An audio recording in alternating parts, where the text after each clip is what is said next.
सेना के एक जवान ने अपनी ही जमीन को कब्जा मुक्त कराने के लिए जिलाधिकारी से मंगलवार को न्याय की गुहार लगाते हुए अपने परिजनों की जान के खतरे की आशंका जताई है। मंगलवार को थाना पिसावा के गांव शाहपुर निवासी सुनील जिलाधिकारी इंद्र विक्रम सिंह से मिला। वह पठानकोट सीमा बॉर्डर पर तैनात है।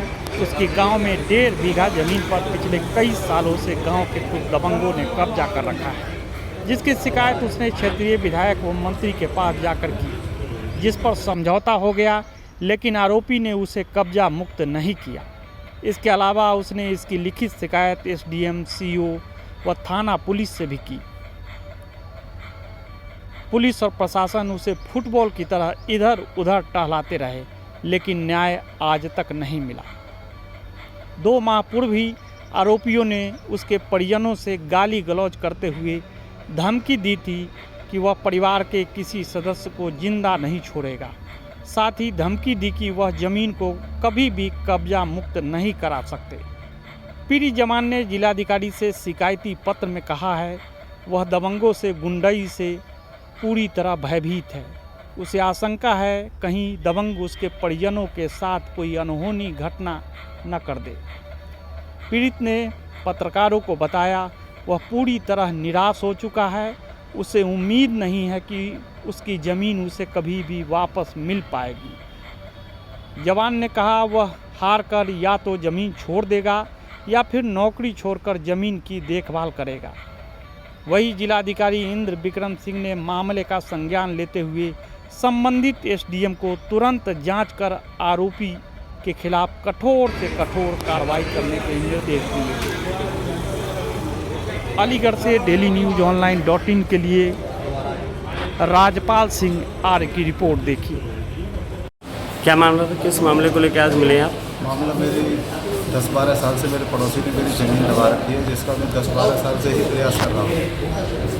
और मैंने 2014 में भी नापतोल हो गई थी मेरी, उस समय पे भी ज़मीन निकल गई थी, लेकिन पड़ोसी नापतोल होने के बावजूद भी मेरी ज़मीन को नहीं छोड़ रहा है। इस बार भी मैंने 2022 में मई से लेकर अगस्त तक 3 बार प्रशासन द्वारा नापतोल करा दी, लेकिन जैसे ही नापतोल करके जाती है उसी रात में ज़मीन को वो वापस अपने कब्जे में ले लेता है, मैट तोड़ देता है, कभी कुछ करता है। अब इतना ही नहीं, मेरे घर पर मिसेज और मेरी मदर रहती है, तो अब तो मेरे पानी जो खेतों में जाता है उसको भी बंद कर देता है। अब जब भी चाहे जिस नुक्कड़ पर खड़े होकर परिवार को गाली देना, मिसेज को गाली देना। उसके अगेंस्ट एसपी साहब से मिलकर एक बार एफआईआर भी कराई, जो 4 लोगों के नाम एफआईआर हुई, जिसमें से एफआईआर में 3 नाम ही निकाल दिए जो मैंने अभियुक्त थे। तो मैं परेशान हो गया। तहसील में जाता हूँ तो बोले पुलिस का मामला है, पुलिस के पास जाता हूँ तो बोला राजस्व का मामला है। मैं चक्कर काट के ऑफिसों के मैं थक चुका हूँ। आखिर में आज मैं डीएम साहब से मिलने आया हूँ अंतिम आस लेकर। अगर यहाँ से इन्होंने आश्वासन दिया है अगर कुछ हो जाता है तो ठीक है, अदरवाइज मैं तो हिम्मत हार चुका हूँ और हिम्मत के साथ लग रहा है मैं अपनी ज़मीन भी छोड़ ही दूँ तो ही ठीक है, क्योंकि ना कोई मान सम्मान है, ना अपनी मैं ज़मीन रखा पा रहा हूँ। सेना में नौकरी करके ना अपने परिवार बच्चों पे ध्यान दे पा रहा हूँ, ना अपनी ड्यूटी ही ठीक से कर पा रहा हूँ। डीएम साहब से मुलाकात हुई? डीएम साहब से मुलाकात हुई है। अब उन्होंने बोला है कि आप एसडीएम साहब से मिलिए। अब जाके मिलता हूँ, देखो क्या होता है। बाकी उम्मीद करी थी मैंने शायद इस प्रशासन में जितना सख्त माहौल चल रहा है उसके बावजूद भी उस पर लेस माद भी जब चीज़ चाहता है रात को जोत देता है, दिन में जोत देता है। मुझसे फसल के पैसे ले लिए, मैंने समाज द्वारा भी फैसला करा दिया, मंत्री जी के भी पास चला गया, वहाँ पे हाँ करके आ गया, फसल के पैसे भी ले लिए मेरे से। मैं ईंट अपनी वहाँ पे डलवाई, कोई पत्थर गड़वाता हूँ, सभी को उखाड़ के ले जाता है। एक तरह से पूरी तरह दबंगई चल रही है। क्या नाम है? परिवार का अकेला है, रतनपाल मास्टर है वैसे कहने के। आपकी तैनाती कहाँ है अभी? जी, तैनाती कहाँ है आपकी? मेरी तैनाती फिलहाल पठानकोट में है। मैं अपनी छुट्टी अपने परिवार के हिसाब से प्लान नहीं कर पा रहा हूँ। कोर्ट कचहरी के ही चक्कर में पूरा समय मेरा जो छुट्टी है वो पूरा कोर्ट कचहरी ही चला जाता है इधर उधर। लेकिन आज तक अभी तक उम्मीद बनती है 24 घंटे के अंदर ही ख़त्म हो जाती है, उसी रात में वो तोड़ फोड़ कर देता है और उसके खिलाफ कोई कार्रवाई नहीं होती है। अब हर चीज़ के लिए मैं लेटर कहाँ से ला के दूँ? जैसी ही बात होती है फिर बोलते हैं आप कोई नया आदेश ले आइए। फिर नया आदेश लाता हूँ, वो एक रात में ख़त्म हो जाता है।